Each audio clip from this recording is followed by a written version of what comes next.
हाय, श्री स्वामी समर्थ सर्वांना. आज ना मक्काचे धपाटे बनवते. धिरडे. धपाटे आपण थापून बनवतो आणि धिरडे आपण पळीनं. तर धिरडे बनवणार आहेत. इथं मी कांदा, पत्तागोबी, कोथिंबीर आणि आलं, लसूण, जिरं, ओवा, हिरवी मिरची त्याचं वाटण बनवून घेतलेलं आहे. आपण जसं की मी पत्तागोबी टाकली तसं तुम्ही तुमच्या आवडीनुसार इतर कुठल्याही भाज्या टाकू शकता. जसं की पालेभाज्या ते पालक, मेथी किंवा कोथिंबीर पण किंवा कच्चा बटाटा किंवा पत्तागोबी, कच्चा परत भोपळा, दुधी भोपळा, इतर तुमच्या आवडीनुसार कुठलीही भाजी तुम्ही याच्यात ॲड करू शकता. हे बघा इथं टाकताना माझ्याकडून उलटताना थोडंसं फाटलं आहे, तर आपण काय ॲडजस्ट करू शकतो. परत गोल बनवलं मी त्याला आणि चांगलं केलं आहे.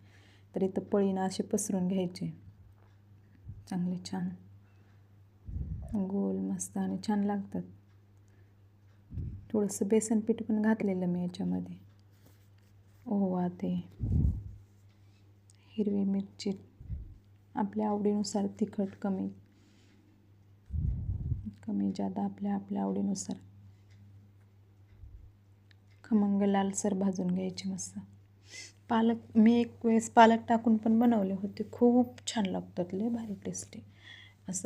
असेच खायला किंवा तुम्हाला दह्यासोबत किंवा टोमॅटो सॉससोबत खूप छान लागतात. आम्ही पालकचे पण बनवले होते ना, लय छान झालेले.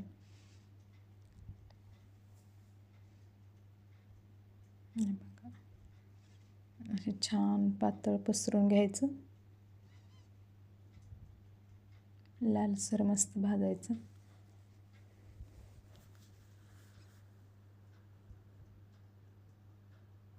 आणि गरम गरमच खायला छान लागतात हे धिरडे पण, धपाट्यांसारखे.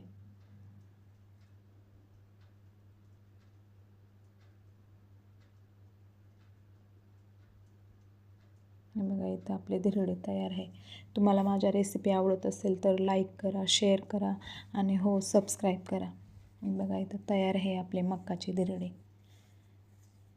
बेसन पीठ ते घालून, बेसन पीठ थोडंसंच टाकलेलं मी पण.